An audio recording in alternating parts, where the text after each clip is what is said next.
Today I'm discussing the Gynae recall questions of INI-CET May 2023 session. So this we have prepared from the students who have given the exam. So I tried my best to compile the questions in the correct form, the way it has come in the exam with the all four options. Okay. So let us start with the first question. Vaginal discharge. A female presented with vaginal discharge. The pH was acidic. It is non-itchy, yellowish discoloration. Lactobacillus count is normal. And what is the diagnosis? I think in the question, because some of the students have sent me the question, they have written female is using the oral contraceptives. Okay. So I will discuss in both ways. Now, the options given to me are bacterial vaginosis, chlamydia, excessive normal discharge, or candida. Number one, we will try to rule out options one after the other. Okay. So first option given to me in this question is bacterial vaginosis. And bacterial vaginosis is a condition. So normal flora of the vagina, as all of you know, is Dorderlin bacillus, which grows with the estrogen content. So this bacillus is present in abundance in the reproductive years of life because it breaks down the glycogen content into lactic acid. So making the pH of vagina acidic that inhibits the growth of the pathogens. So bacterial vaginosis is the first situation given to me here. In bacterial vaginosis, the normal lactobacillus is replaced by Gardnerella vaginalis or Haemophilus or mycoplasma, and the pH changes to alkaline. So, and here there is a fishy odor or foul smelling vaginal discharge. So this option is ruled out because here the pH given in the question is acidic pH, okay, which rules out bacterial vaginosis because the pH in bacterial vaginosis is more than 4.5, that is towards alkaline. Number two, there is always a fishy odor or foul smelling discharge. Number three, whiff test is positive, so nothing is given in this question. So bacterial vaginosis is already ruled out.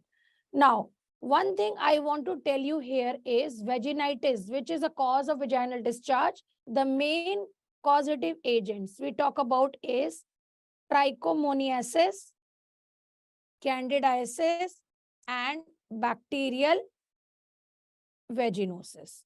When we talk about cervicitis,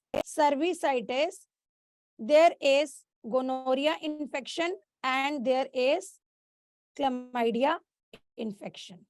So they reside in the endocervix. Whenever the body resistance is reduced or there is any instrumentation, they can gain entry to the upper genital tract of the female and can lead to PID, pelvic inflammatory condition, which is mostly the PID causative agents are sexually transmitted, and when they gain access to uterus causes endometritis, to the fallopian tube salpingitis, and to the ovaries oophorytis. Okay.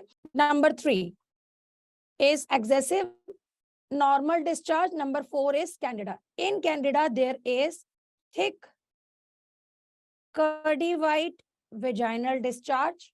Number two, in candida,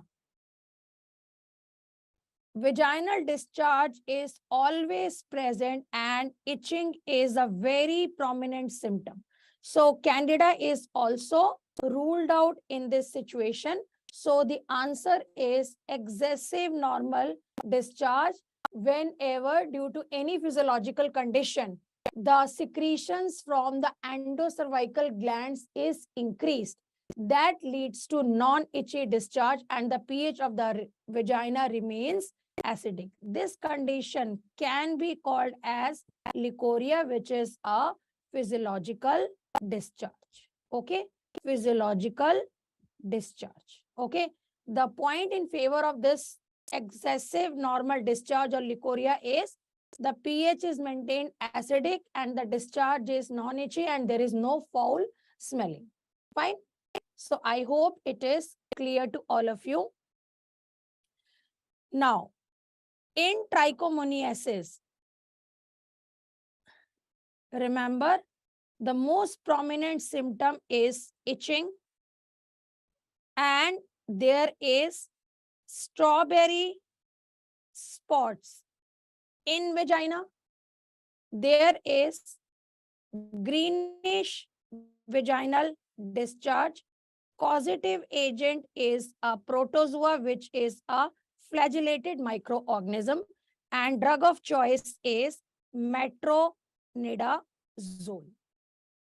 Number 2, when it is candida, itching is present and there is thick curdy white vaginal discharge. Thick curdy white vaginal discharge. And the drug is antifungal, that is fluconazole. About bacterial vaginosis, I have told you that itching is absent, but there is a foul smelling vaginal discharge. Clue cells are positive on the saline microscopy, and in this case, pH is more than 4.5. Whiff test is positive, and Amsel's criteria is positive. Amsel's criteria is positive and it is not STD. The drug of choice is metronidazole. Fine. Now, next question in this list is a pregnant woman with a known history of fibroid uterus. So there is already a lady, she is already having fibroid and now she is pregnant. During pregnancy, she comes with acute pain, abdomen, fever, and increased leukocytosis. What is your probable diagnosis? So this is very, very clear and simple question. Even the final year MBBS student can answer this question because it is very, very clear-cut clinical history. Whenever there is a female with fibroid and she is pregnant, okay, and she comes with acute pain abdomen, plus there is history of fever, there is TLC count which is raised. So in this case, my first differential diagnosis will be red degeneration of fibroid. If suppose there is no history of fibroid given and the female is pregnant and she comes with an acute pain abdomen, we have to rule out the surgical emergencies as well. So if I talk about the gynae, then my first diagnosis in that case, when the history of fibroid is not given, I will think of an abruptio placentae because abruptio is more common than red degeneration. Okay. Second, I will make a diagnosis of red degeneration of fibroid. Third will be twisted ovarian cyst. And I have to rule out with a history and examination the possibility of acute appendicitis or there is any obstruction in the gut. So surgical emergency should also be ruled out. But this is a very, very clear-cut and straightforward question where a female is having fibroid, she is pregnant and she comes with an acute pain abdomen with leukocytosis, with fever. So my investigation of choice will be ultrasound. Now, why does the red degeneration of fibroid occurs? Red degeneration of fibroid occurs because of thrombosis in the veins, or there is aseptic necrosis. So always remember, there is another question which always they ask, what is the management of red degeneration of fibroid in pregnancy? So management, friends, is conservative management. No surgery, never we go for surgery. Why? Because we are not going to gain anything. We have to just admit the patient, take the consent, start the IV fluids. Always admit your patient, take the high risk consent, start IV fluids, give analgesics. Your patient will be absolutely fine. This management is called as conservative management. So for acute red degeneration of fibroid, the management is conservative management, and there is no surgical management, nowhere the surgery is recommended. Okay. So in this case, the answer will be red degeneration, twisted or torsion of ovarian cyst. The history will be something different. Okay. And infection is again not the presentation like this, and not even the preterm labor pains, because we are not able to explain why the fibroid is leading to all these problems. So my diagnosis, if there is a clear-cut history with an investigation report is given, so I am going to make a diagnosis of red degeneration of fibroid. Okay. Had it been fibroid not given in the history, I would have thought of twisted ovarian cysts or appendicitis or other surgical emergencies. Okay, so remember two things: clear-cut history suggestive of red degeneration of fibroid. Number two, the management is a conservative management. Now, why we don't want to do surgery? Because we do not gain anything in this situation. And number two, when there is a pregnancy, the anatomy is very much distorted, and this uterus, it is a very, very vascular organ, because it is receiving the blood supply from the uterine artery. At term pregnancy, the blood supply at the level or blood flow from the uterine artery is 750 ml per minute, which is a huge amount of blood flow. Plus, there is always an anastomosis from the ovarian artery. So it is very, very vascular organ. Fine. Now, next question is, a 26-year-old female came with a history of infertility for 6 years. BMI is 30 kilogram per meter square with an excessive facial hair growth. A young female with infertility and BMI is given, plus there is excessive facial hair growth. Fine. So this history gives me a clue towards polycystic ovarian syndrome, because polycystic ovarian syndrome, although the very common presentation, if it is an unmarried female, then the common presentation is the like menstrual disturbances in the form of oligomenorrhea or secondary amenorrhea or infertility. When there is a beginning of the PCOD, the cycles may be heavy cycles, because there is high levels of estrogen, and the protective or the anti-estrogen like progesterone is like deficient. So most important cause of anovulation with menstrual disturbances and with increased androgen, that the presentation is hirsutism, where there is increased facial hair growth. Okay. Then it is mostly PCOS, polycystic ovarian syndrome, provided the other causes of hirsutism you have ruled out. What are the other causes of hirsutism? Is congenital adrenal hyperplasia, that is late onset, congenital adrenal hyperplasia, late onset. Then there can be androgen producing or virilizing ovarian tumors. In virilizing ovarian tumors, there will be a feature of clitoromegaly. In cases of late onset of congenital adrenal hyperplasia, there is prepubertal hirsutism. Okay, prepubertal hirsutism. then there can be the adrenal tumor which is androgen producing. So that is what is the differential diagnosis of PCOS.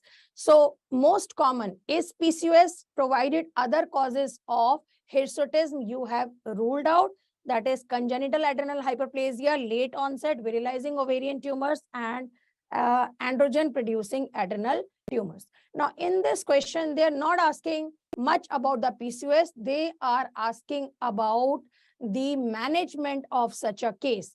Always remember, in the previous INI-CET exam, okay, the topics are the same, but the framing of question may be slightly different. So one thing important you have to remember in PCOS is a Rotterdam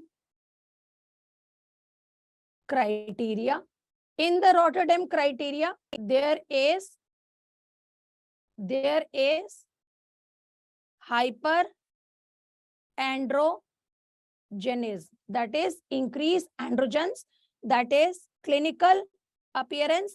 Clinical appearance is increase in the facial hair growth, there is acne, there is temporal balding.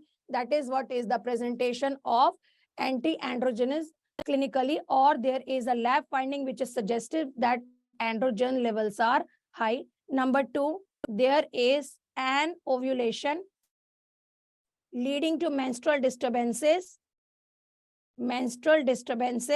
like oligomenorrhea,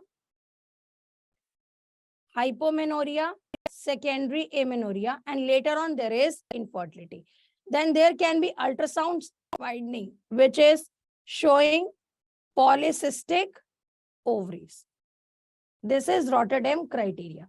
So when we talk about the management, just remember that in this case, there is estrogen which is high, there is androgen which is high, there is increase in the insulin resistance, and there is an ovulation, plus there is a progesterone deficiency. So remember this hormonal pathology in PCOS, there is a vicious cycle which is formed. So obesity is very important feature. In obesity, there is increased androgens, and remember, increased androgens, like always suppresses the ovarian function. So first step in management is always weight reduction in obese patient. And second line of management is that you introduce the drugs. So drugs is according to the symptoms. In this question, they have asked that what will be your management. So I will just read out the options: weight reduction, metformin, ovulation induction with clomiphene; weight reduction, metformin, ovulation induction with gonadotropins; finasteride, metformin, wait for spontaneous conception; finasteride, metformin, ovulation induction.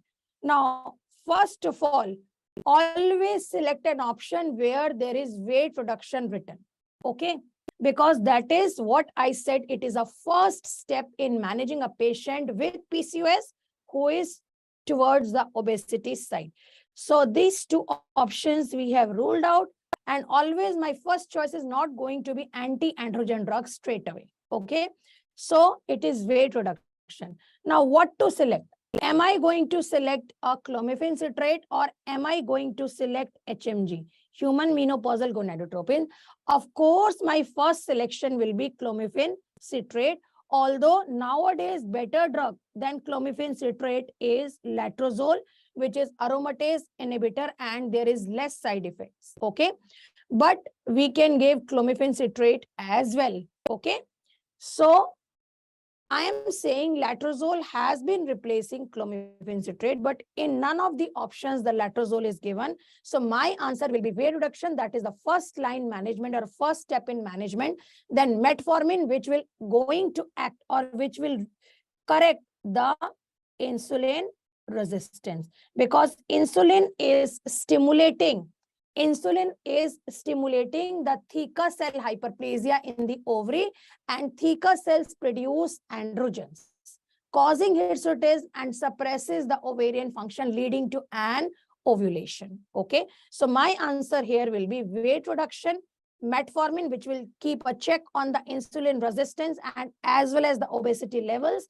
And because the patient wants treatment of infertility, so I am going to give ovulation induction with clomiphene citrate. Got it?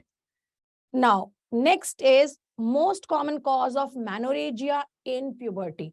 Always remember, when the female or a young girl is starting with menarche, the initial cycles are anovulatory. That means there is high levels of estrogen and lack of progesterone. Now, what is estrogen going to do? Estrogen is going to cause proliferation of the endometrium, and progesterone causes secretory changes. So after the levels, if there is no fertilization of the ovum, then the estrogen corpus luteum disintegrates, estrogen progesterone level falls, and normal menstruation is estrogen, progesterone, withdrawal, bleeding. And the endometrial thickness, when there is progesterone present in the body, the endometrial thickness is well controlled, and then shedding of the endometrium is in the controlled manner. But when there is puberty time, okay, or premenopausal time, in both the cases, in puberty time, the ovarian function is starting. In the premenopausal female, the ovarian function is ending. So there is a hormonal imbalance. In the reproductive time, the ratio between estrogen and progesterone is maintained. So the cycles are, most of the females is well controlled cycles. So most common cause of menorrhagia in puberty or in the pubertal girls is not endometriosis, and even the chances of malignancy is not very common. Bleeding disorder or a clotting factor deficiency is again not the most common presentation. So it is usually an ovulation, because hypothalamo pituitary ovary and uterine axis is getting mature. So initial cycles, I said, are anovulatory, where there is a thick endometrium, and once the shedding occurs, so it will be a heavy cycles, because there's a progesterone deficiency. So there is protective progesterone is absent in them. So secretory changes, and the endometrial thickness is not being there, means it is not maintained. So there is a heavy cycles because of the shedding of the thick endometrium. Fine. Now, in a female, next question, presented to gynae OPD with complaints of vaginal discharge. Upon further investigation, clue cells were found in the microscopy. Okay. Now, what are these clue cells? Okay. Bacterial vaginosis, remember, the vaginal discharge topic, the PID, the NACO kit, this is very, very important. When I was taking a session for, a mock session for OBS gynae before the INI-CET, or after I have taken the recall sessions of NEET PG, there is so much of focus on the vaginal discharge or on the NACO color code kits or in the PID. Usually this is a very, very hot topic for questions. Okay.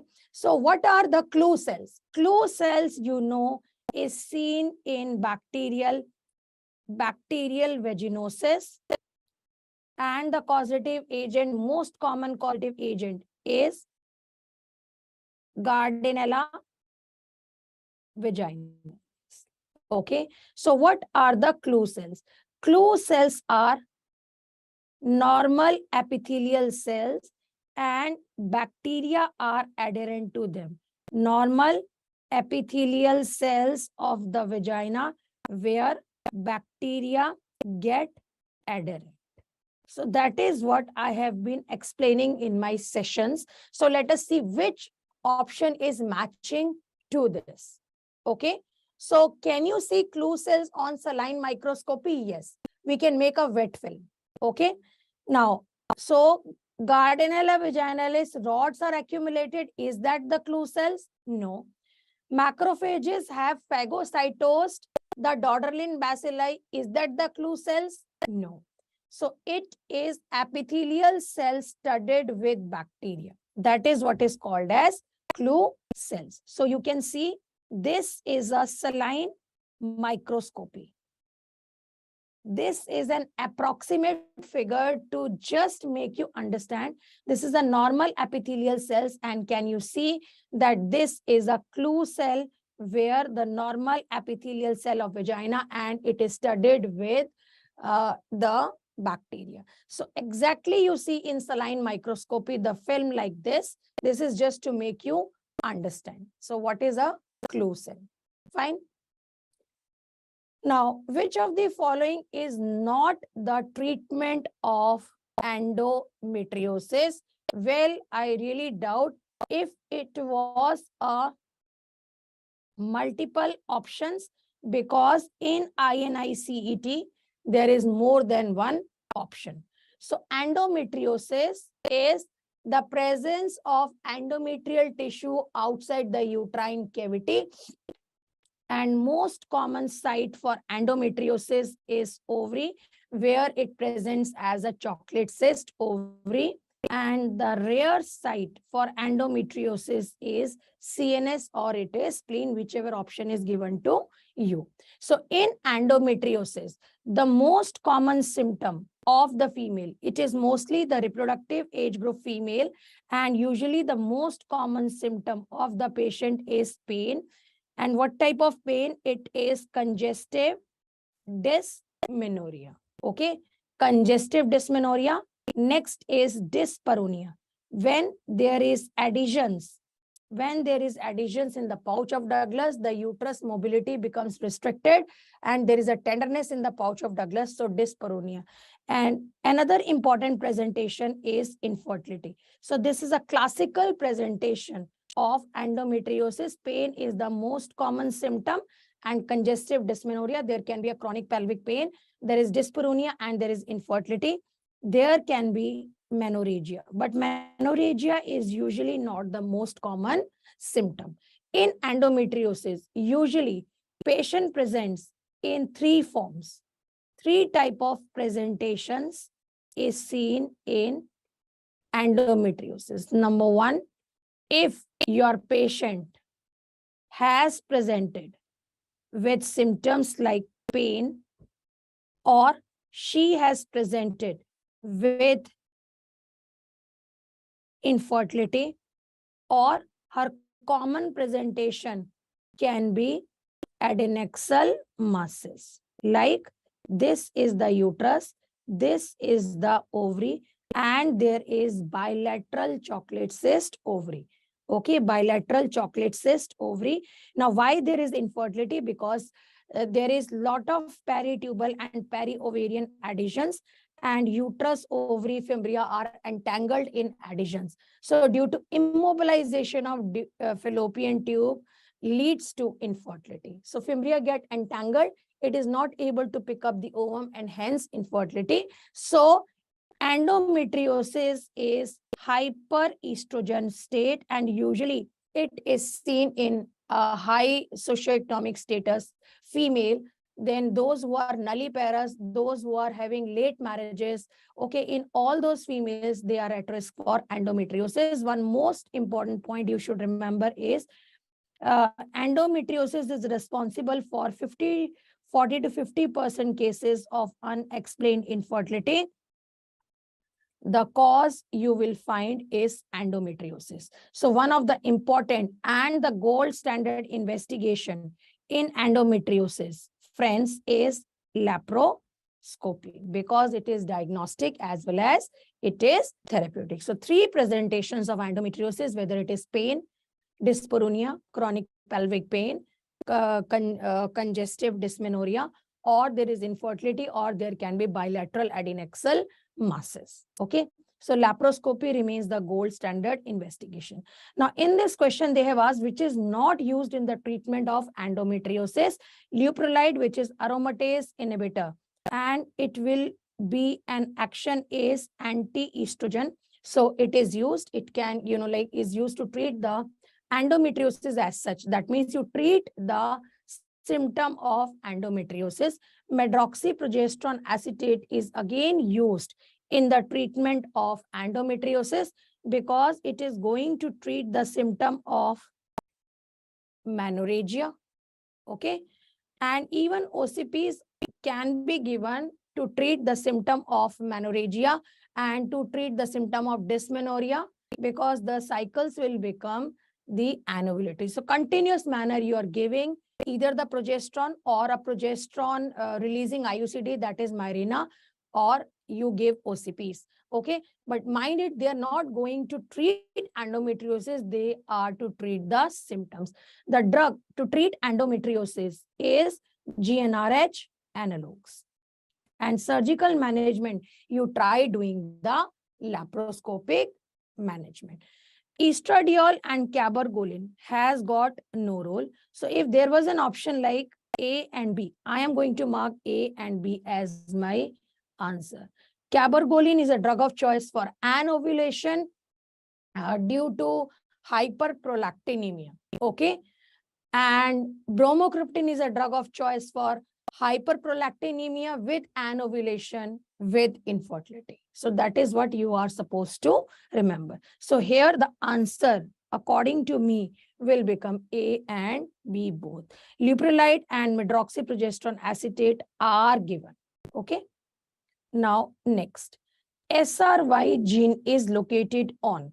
Always remember, whenever we are taking lecture, we have been telling the students that SRY gene is called as sex determining gene, and it is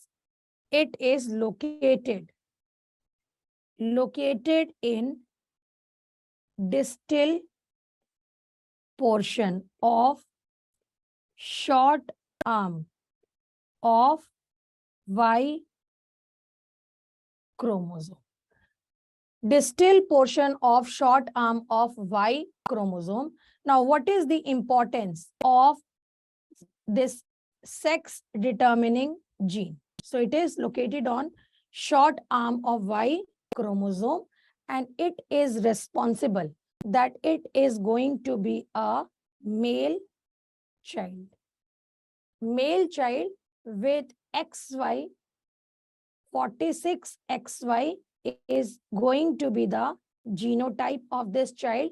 Again, this gene is responsible for transformation of undifferentiated gonad into testis.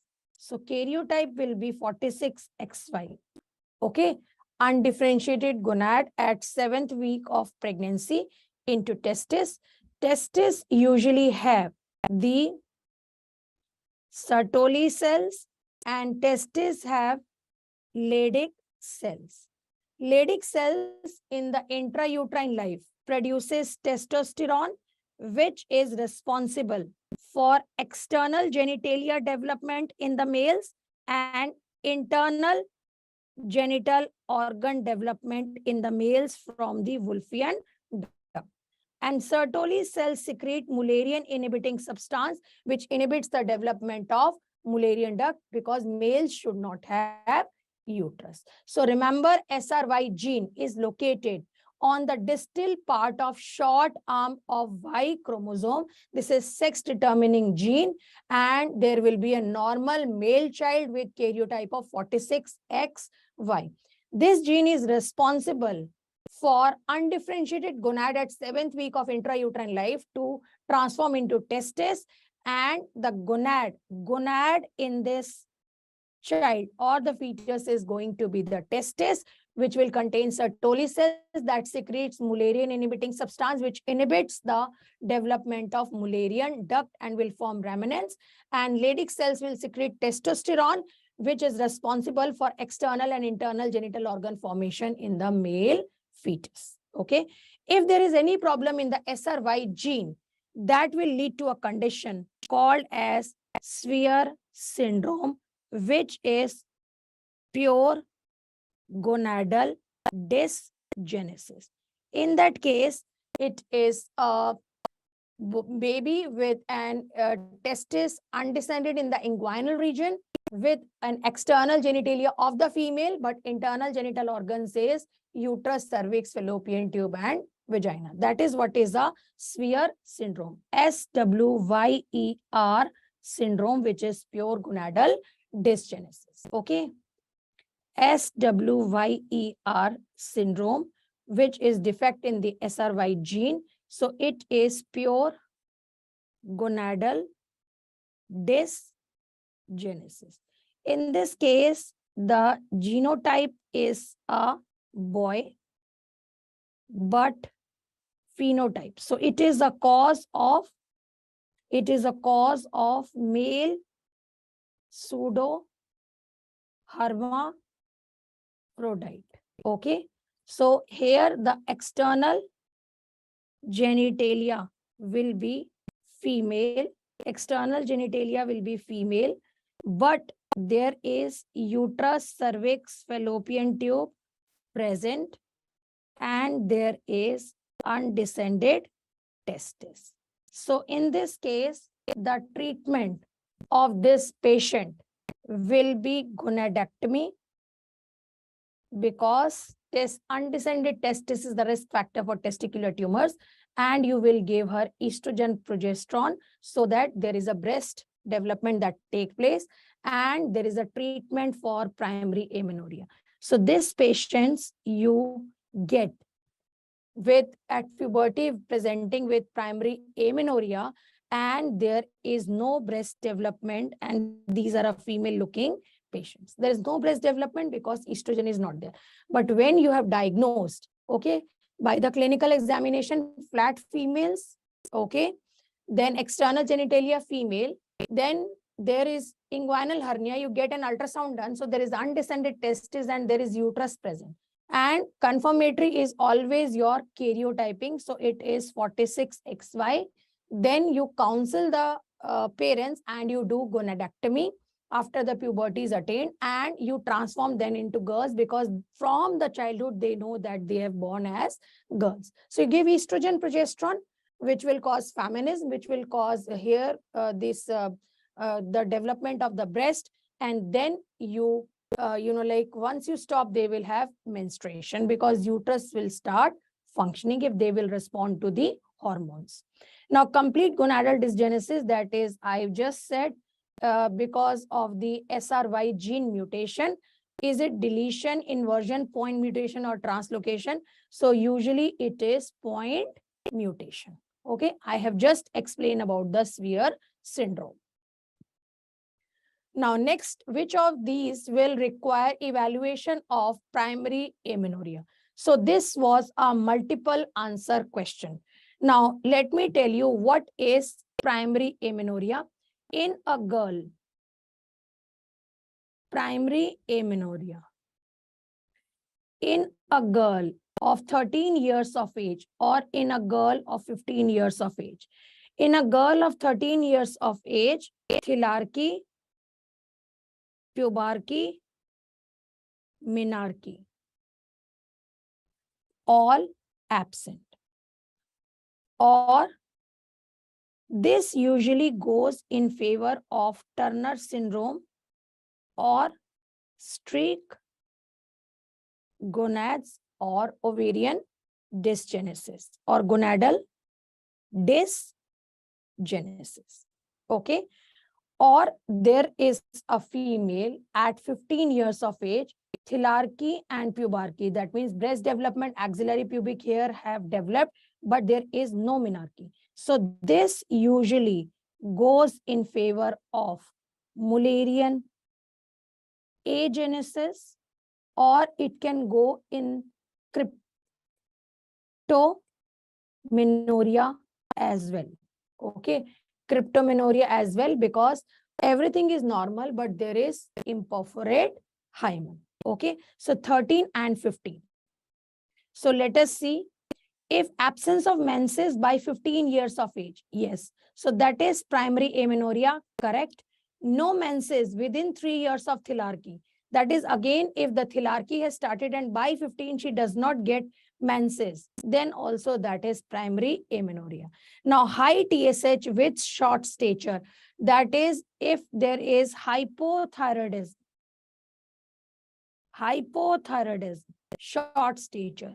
Then again, thyroid hormones are required for development of, normal menstruation. There is a role of thyroid hormones as well. So whenever there is an hyperthyroidism and it is a reproductive age group female, it can lead to abortions. Hypothyroidism, okay, can lead to, amenorrhea. Okay, so this is again coming absence of thelarchy by 13 years of age. So I think all of the above will fit into this answer. Okay. Next, which of the following is seen in HRT? HRT means hormonal replacement therapy. Hormonal replacement therapy, and most common symptom for HRT is vasomotor symptoms like hot flushes, sweating, palpitations. And what is the reason for hot flushes? It is estrogen withdrawal. Okay, so usually questions are being asked on HRT, the symptom, most common symptom, that is hot flushes, vasomotor symptoms, and then they ask about osteoporosis, because estrogen is known to increase the osteoblast activity and decreases osteoclast activity. So when there is estrogen deficiency, there is bone resorption. So she is known to have fractures. Now, in this case, hormonal replacement therapy decreases the risk of breast cancer? No. Is it decrease the risk of endometrial cancer? No. They increase the risk because it is only estrogen that you are giving. Increases the risk of hip fracture or decrease the risk of colon fracture. So the answer to this question is decreases the risk of colon cancer is a wrong answer. Fine. Because here it is increasing, here it is increasing, and here it is decreasing. That will be the correct answer. So here the answer will be decreases the risk of colon cancer. Which of the following is incorrect? Cystocele colposuspension. Cystocele is when there is urinary symptoms because of the bladder neck prolapsing in the vagina. Okay. Then there is uterine prolapse, vaginal hysterectomy, rectocele posterior colporrhaphy, and wall prolapse, sacrospinous colposuspension. So sacrospinal ligament is used, that is vaginal vault suspension is done. That is the treatment of vaginal vault prolapse. Okay, it can be done by laparoscopy. So this is the correct answer. Uterine prolapse or uterovaginal descent, or there is a cervical descent, vaginal hysterectomy is done in elderly females. Surgery for rectocele is posterior colpoperineophracty. Now, the options given to me by the students is rectocele, posterior colporrhaphy. Actually, for rectocele, that is a rectum prolapsing in the vagina, the name of the correct surgery is posterior colpoperineophracty. And for the cystocele, the surgery is anterior colporrhaphy. Okay, so this is the correct surgeries. So unless until you give me the correct options, I am not being able to comment upon this question. Okay, so cystocele, the correct surgery is anterior colporrhaphy. For the cervical descent or uterine prolapse, the surgery is vaginal hysterectomy, but we don't do in young females. It is usually elderly females. Elderly means it is 60 plus or 70 plus, or those who have completed their family 45 plus. That is not elderly, actually it comes in the middle age. Okay, so instead of writing elderly, I should write the age. Okay, so it is cervical descent with those females who have completed their family and there is presence of cystocele, rectocele. So we write vaginal hysterectomy with pelvic floor repair. Okay. Rectocele, the correct surgery is posterior colpoperineuraphy, vaginal wall prolapses, sacrospinous, like suspension, where sacrospinous ligament is used to treat the vaginal wall prolapse. So these question, what is the exact options which was given, only then I will be able to comment. The correct surgeries I have written it here. Now, next question is, a female presented with complaints of dysmenorrhea, dyspareunia on examination, uterus retroverted, tenderness in pouch of Douglas. The obstetrics questions, my colleague and friend, Dr. Anil has already discussed. So I'm discussing the gynae part of this. So do refer to that video as well. Now, female presented with complaints of dysmenorrhea, dyspareunia on examination, uterus is retroverted, tenderness in pouch of Douglas. So this is a very, very clear-cut case. Dysmenorrhea, dyspareunia, uterus retroverted, tenderness in pouch of Douglas. It is, the diagnosis is endometriosis, and the gold